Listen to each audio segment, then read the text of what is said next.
অসমত বসবাস কৰা প্ৰকৃত ভাৰতীয় নাগৰিকক ডি ভোটাৰৰ নামত হাৰাশাস্তি নকৰিবলৈ দাবী জনাইছে কেইবাটাও সংখ্যালঘু সংগঠনে। গুৱাহাটীত অনুষ্ঠিত এখন সংবাদমেলত সংগঠনকেইটাই দাবী জনায় বিদেশী ন্যায়াধিকৰণৰ জৰিয়তে ভ্ৰাম্যমাণ আদালতৰ দ্বাৰা ডি ভোটাৰৰ গোচৰসমূহ অতি সোনকালে নিষ্পত্তি কৰিব লাগে।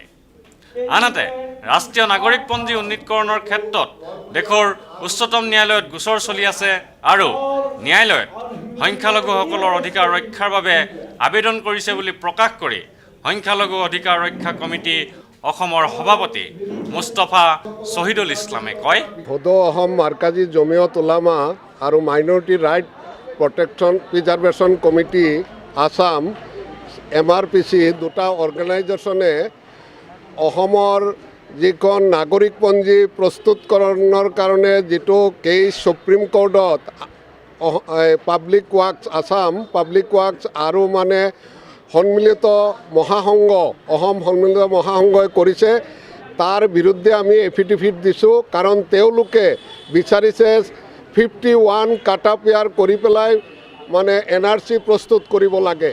আমি কৈছোঁ 71-25 মাৰ্চ আছুৱে যিখন একৰ্ড কৰিছিল এইমতে হ'ব লাগে আৰু যাতে লেংগুৱেষ্টিক মাইনৰিটি হৈছে বঙালী হিন্দু, ৰিলিজিয়াছ মুছলিম মাইনৰিটি, এথনিক মাইনৰিটি, নেপালী বা অন্য কমিউনিটি যিসকল যাতে তেওঁলোকৰ ভোটাৰ লিষ্টত নাম ঠিকমতে উঠে, তেওঁলোকৰ যাতে হাৰেছমেণ্ট নহয়, তাৰ কাৰণে আমি দিল্লী সুপ্ৰিম কোৰ্টত আমি এই দুইখন অৰ্গেনাইজেশ্যনৰ বিৰুদ্ধে তেওঁলোকৰ লগত এফিডেভিট দি আমিও কেছৰ অন্তৰ্ভুক্ত হৈছোঁ। আৰু অহা 9 তাৰিখে ডিচেম্বৰত দিল্লী সুপ্ৰিম কোৰ্টত এই কেছ আকৌ শুনানি আৰম্ভ কৰা হ'ব, তাত আমি অন্তৰ্ভুক্ত হৈছোঁ। আৰু আমাৰ এটা প্ৰতিনিধি দল ইতিমধ্যে আমি দিল্লীলৈ গৈ তাৰ বিহিত ব্যৱস্থাৰ কাৰণে আমি যাম। ইয়াৰ বাদেও আমাৰ যিটো BTD এৰিয়াত যিসকল সংঘৰ্ষত মানুহ ক্ষতিগ্ৰস্ত হৈছে পুনৰ সংস্থাপনৰ ব্যৱস্থা কৰিব লাগে। আৰু ডি ভোটাৰৰ নামত বঙালী হিন্দু মুছলিম আৰু নেপালী কমিউনিটিক বহুতক হাৰাছমেণ্ট কৰা হৈছে, যিটো ভাৰতবৰ্ষৰ ইতিহাসত নাই। গতিকে আমি বিচাৰোঁ যাতে ডি ভোটাৰটো ট্ৰাইব্যুনেলৰ জৰিয়তে মোবাইল কোৰ্ট ভ্ৰাম্যমাণ আদালতৰ জৰিয়তে অতি সোনকালে শেষ কৰি প্ৰত্যেকক যাতে ভোটাৰ অধিকাৰ সাব্যস্ত কৰিব পাৰে, তাৰ কাৰণে আমি আবেদন ৰাখিছোঁ।